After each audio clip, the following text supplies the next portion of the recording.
오늘 추수감사절인데요. 감사라고 하는 것은 하나님께서 우리에게 베풀어 주신 여러 가지 은혜들, 또 복에 대해서 우리가 감각하고 기억하고 반응하는 그런 것입니다. 그러면 하나님이 우리에게 어떤 은혜를, 또 어떤 복을 주셨는가, 또 예수님을 믿고서 우리가 분명히 변화되고 달라진 것은 무엇인가, 또 오늘날 하나님께서 우리에게 어떤 자비와 은혜를 베풀어 주시고 인도하시는가, 우리를 어떠한 방식으로 돌보시는가 하는 질문을 하게 되죠. 왜냐하면 하나님의 은혜가 느껴지고 파악되어야만 우리가 감사구나 라고 이게 우리가 반응할 수 있지 않겠습니까? 근데 우리가 성경이 말하는 이 복의 개념을 정확하게 잘 이해하지 못하면 예를 들어서 복을 단순히 물질적인 개념이라든가, 또 복을 어떤 건강에 대한 부분이라든가, 또 여러 가지 삶의 여유와 넉넉함으로, 또 사회적인 신분으로 안정되고 여유 있게 되는 것을 복이라고 한정하여 생각하려는 경향이 있는데요.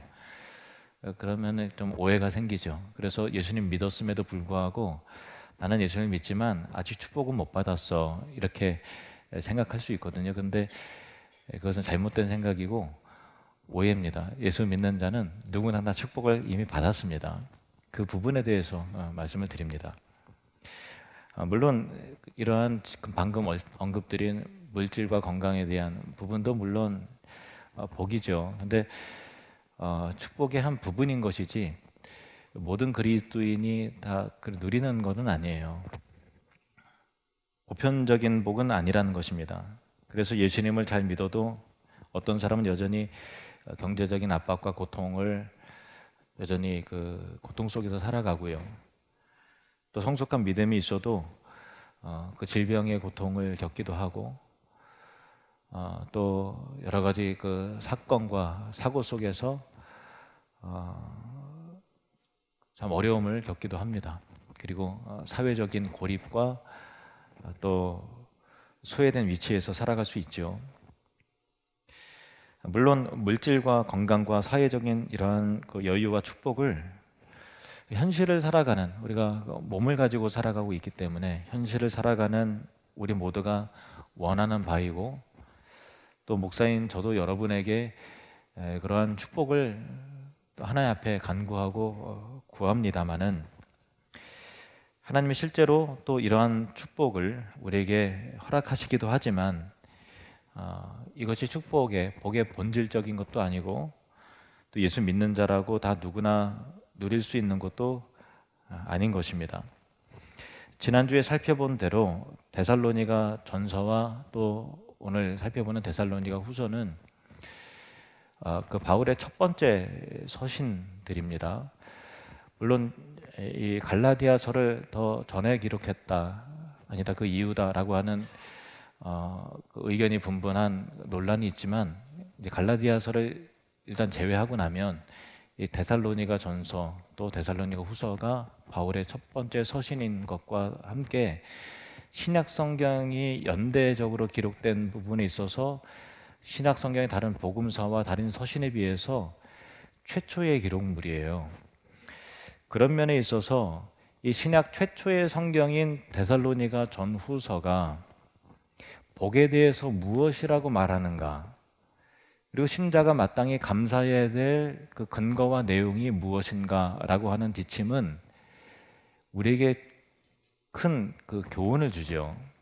신약 최초의 성경이 복에 대해서 어떤 정의를 내리는가, 신자는 마땅히 어떤 감사로 하나님께 올려드려야 되는가라고 하는 내용은 최초라는 측면에서 우리에게 참 관심과 또 교훈을 이끌어낼 수 있는 중요한 지점인 것입니다.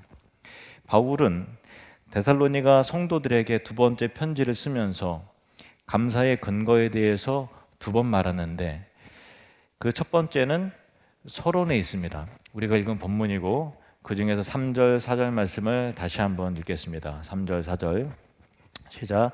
형제들아 우리가 너희를 위하여 항상 하나님께 감사할지니 이것이 당연함은 너희의 믿음이 더욱 자라고 너희가 다 각기 서로 사랑함이 풍성함이니 그러므로 너희가 견디고 있는 모든 박해와 환난 중에서 너희 인내와 믿음으로 말미암아 하나님의 여러 교회에서 우리가 친히 자랑하노라. 아멘.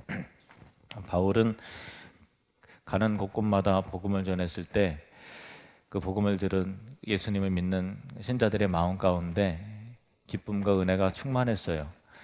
하나님의 나라가 그들 가운데 임함이었죠. 영생이 느껴지고 그 안에 그 생명력이 싹트게 되고 또 삶에 놀라운 변화들이 나타나고 그랬습니다. 근데 그렇다고 예수님을 그 믿은 직후에 그 복음을 받아들인 신자들의 그 생활이 갑자기 윤택해지거나 아니면 그 환경이 자유로워지거나 형편이 나아지거나 또 예전에는 없던 초월적이고 신비적인 신비로운 능력이 막 나타나거나 한 것은 전혀 아니었거든요. 데살로니가 성도들도 마찬가지였어요. 이 예수를 믿은 이후에 오히려 그들의 삶은 더 어려워졌어요. 박해와 고난이 극심했습니다. 그래서 사도행전 17장에 나온 그 기록에 살펴보면 바울이 데살로니가에서 몇 주 머물러서 길게는 몇 개월 머물러서 이제 복음을 전했는데 많은 사람들이 예수를 믿으니까 그 유대인들의 시기가 극에 달했습니다. 그때 바울이 누구의 집에 머물렀는가 하면은 야손이라고 하는 사람의 집에 머물렀는데 야손은 예수를 믿고 바울을 자신의 집을 거처로 삼을 수 있도록 그렇게 한 것이었죠. 바울은 안식일이 되면 회당에 가서 복음을 전했고 이 주중에는 야손의 집에서 머물렀습니다. 근데 화가 난 유대인들이 바울을 이제 잡기 위해서 야손의 집에 들어갔는데 그냥 들어간 것이 아니라 동네 깡패들을 다 데리고 들어갔거든요. 가서 바울을 찾으니까 바울이 없어요. 그래서 누굴 대신 잡았는가 하면 야손을 잡습니다. 야손을 개 끌듯 그렇게 끌고 가는 거예요. 그리고 이 데살로니가 읍장들, 행정관들 앞에 세웁니다. 그리고 모함하는 거예요. 어떤 모함이냐? 이 사람이 바울과 같이 연합해서 로마 황제 가이사를 따르지 말고 예수라고 하는 자가 새로운 왕이니 그를 따라야 된다 이렇게 했다라는 거예요. 바울이 예수님이 우리의 주인이요 왕이다라고 하는 이 세속적 세상의 그 왕을 말하는 게 아니잖아요. 근데 그렇게 그 모함을 하고 정죄를 하는 거죠. 얼마나 억울해요. 그래서 야손이 보석검을 내고 간신히 풀려나게 되는데 야손 입장에서는 예수를 믿고 나서 느닷없이 깡패들을 만나요. 그러니까 우리 같은 평범한 사람들이 집에 막 깡패가 와서 막 사람을 끌고 간다, 막 욕을 하면서 뭐 몽둥이를 때리려고 그러면 얼마나 그게 공포스럽고 얼마나 두려워요, 그죠? 그리고 한 번 서법정도 없는 법정에 세워지고 하지도 않은 말을 했다고 그러고 뭐 폭력적인 걸로 이렇게 하고 또 벌금도 물고 그러면 물질의 어려움, 또 정서적인 괴로움, 극심한 그 공포와 그 스트레스 그게 예수 믿고 일어난 그 어려움들이었거든요. 그런데 그 상황이 더욱더 거세지자 바울은 그 일행들과 함께 급히 데살로니가를 떠났고 그 교회 성도들은 갑작스럽게 야손과 같은 일들을 이 공동체가 다 겪는 거예요. 얼마나 힘들어요. 근데 바울이 아덴으로 가서 그 이후에 이 실라와 디모데가 바울을 만나는데 데살로니가 교회 성도들이 놓인 형편을 들어보니까 사태가 심각한 거예요. 그래서 디모데를 다시 올려보내고 또 실라를 또 올려보냅니다. 그 정도로 데살로니가 성도들은 어려움의 직면에 있었던 것이죠. 그러니까 우리가 생각하는 보통 사람들이 생각하는 예수 믿었더니 우리가 복 받았어, 사업이 잘 됐어, 건강해졌어, 기도했더니 다 병고침 받았어 라고 하는 이 물질의 축복, 형통의 복, 건강의 축복이 그들에게 임한 것이 아니라 오히려 고립되고 환란이 있고 어려워지고 공공해지는 일들이 일어나다는 거예요. 근데 바울이 이 고린도 성도들에게 쓴 편지에서 말하는 그 감사의 그 내용은, 첫 번째로 꺼낸 감사는 내가 너무 감사하다라고 하는 내용을 들여다보면 뭐냐, 너희들이 그와 같은 어려움과 핍박 속에서도 너희들이 믿음이 흔들리지 않고 지켜내지고 오히려 믿음이 자라났다는 것, 그리고 어려운 가운데 놓인 성도들을 서로 돌보면서 사랑의 공동체를 이루었다. 그러니까 이러한 어려움 속에서 사랑이 세워지고 믿음의 자라남이 있고 사랑이 풍성해졌다라고 하는 것이 너무 감사하고 기쁘다라는 내용의 그 고백을 하는 것입니다. 한마디로 말하면 이것이 그들을 향한 축복의 내용이었다는 거죠. 우리가 보통 생각하는, 기대하는 내용하고 다르죠. 바울이 주목하는 것은 그들의 믿음이었고 그들의 사랑이었어요. 근데 우리가 보통 우리 수준에서 생각하는 축복은 부유해지고 윤택해지고 뭐 그런 거잖아요. 건강해지고. 근데 그게 아니었다는 거예요. 첫 번째 서신에서, 이 신약 성경의 최초의 기록 가운데서 말하는 축복의 내용인 것입니다. 믿음, 사랑. 우리는 감사하라고 하면 먼저 외적인 것을 주목하고 우선순위 하려는 습성이 있지 않습니까? 그래서 예수님을 믿었더니 매출이 올라가고 월급이 올랐다, 승진했다, 기도했더니 사회적으로 인정을 받았다, 병고침을 받았다, 단번에 시험에 합격했다 등등, 이렇게 보란듯이 멋있게 꺼내놓을 수 있는 간증거리가 있어야 야, 전도도 잘 될 것 같고 내가 예수 믿은 보람이 있을 것 같고 등등. 그렇지 않습니까? 저도 뭐 속마음이 별반 다르지는 않습니다.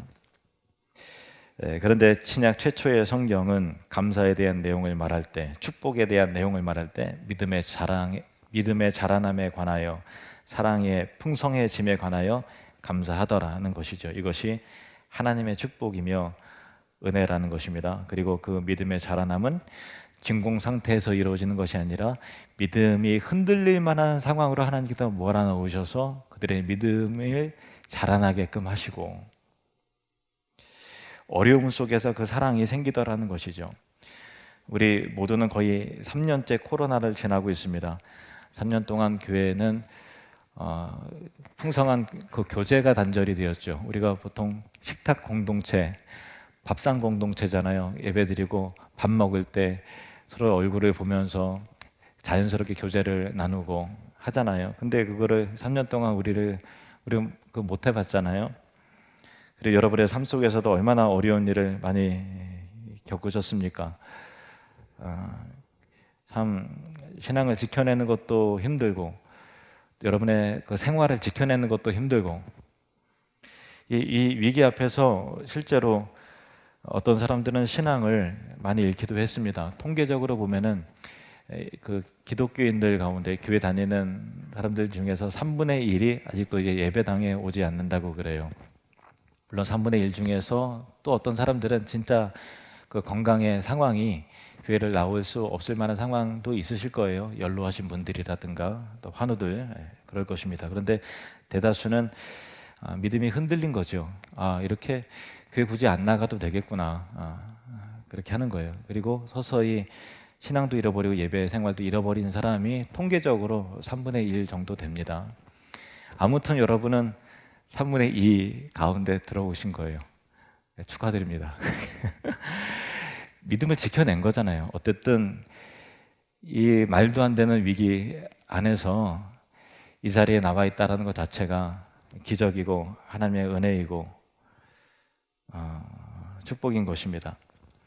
삶이 힘들고 교회 나와도 마음껏 교제하기도 어렵지만 인내하고 견디면서 믿음의 삶을 살아낸 것 자체가, 그 자체가 은혜이고 크게 감사할 내용이라는 것입니다. 바울은 두 번째로 데살로니가 후서에서 다음과 같은 감사의 고백을 이어서 합니다. 데살로니가 후서 2장 13절 14절 말씀, 13절 14절 말씀 함께 읽습니다. 시작. 주께서 사랑하시는 형제들아, 우리가 항상 너희에 관하여 마땅히 하나님께 감사할 것은 하나님이 처음부터 너희를 택하사 성령에 거룩하게 하심과 진리를 믿음으로 구원을 받게 하심이니, 이를 위하여 우리의 복음으로 너희를 부르사 우리 주 예수 그리스도의 영광을 얻게 하려 하심이니라. 아멘. 여기서도 바울은 구원에 대한 감사를 하고 있어요. 첫 번째는 믿음과 사랑에 대한 부분을 감사했고, 너희 안에 이루어지는 구원을 보니까 내가 너무 기쁘다. 하나님께서 너희를 사랑하시고 또 너희를 택하셨다라는 거예요. 그리고 너희에게 진리를 믿는 믿음을 주셨다. 그리고 성령 안에서 너희를 거룩하게 하신다. 그리고 예수 그리스도 안에서 너희를 영광스럽게 하실 것이다 라는 부분에 대해서, 구원의 서정에 대해서 말하는 거예요. 그러니까 여기서 주목할 것은, 우리가 나 구원받았어 라고 할 때 그것이 과거형으로 끝나는 것도 아니고 그냥 미완성된 과정으로 남아있는 것이 아니라, 내 안에 이루어진 구원의 풍성함이 하나님이 너희를 사랑하시고 또 너희를 예정하시고 택하시고 또 너희에게 믿음을 주시고 진리를 깨닫게 하시고 또 여러 가지 상황과 환경 속에서 거룩함을 이루어내시는 하나님, 너희를 포기하지 않으시고 결국은 완성시켜내실 이 약속의 확실함과 보장된 구원의 내용에 대해서 나는 너무 감사하다. 그러니 너희들도 나와 같이 이 감사를 누리고 나누기를 원한다라고 하는 그런 내용이거든요. 이 우리의 삶은 이 구원의 여정 속에서 모든 것이 이루어지는 것이죠. 진공 상태에서 우리의 믿음이 자라나지 않습니다.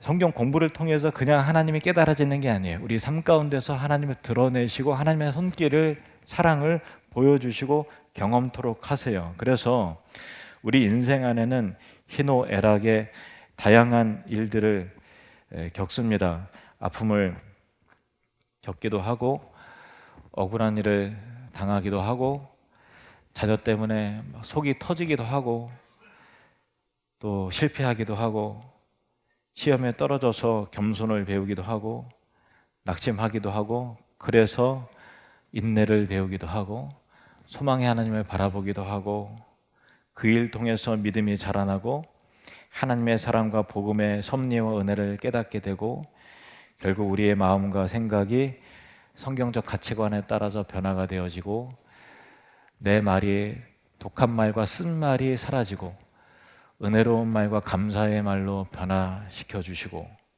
우리의 말과 행동이 거룩하게 되며 결국은 영광스럽게 되어진다라고 하는 이 보장된 구원의 내용과 약속이 얼마나 감사한 일인지 깊게 생각해 봐야 하는 것입니다.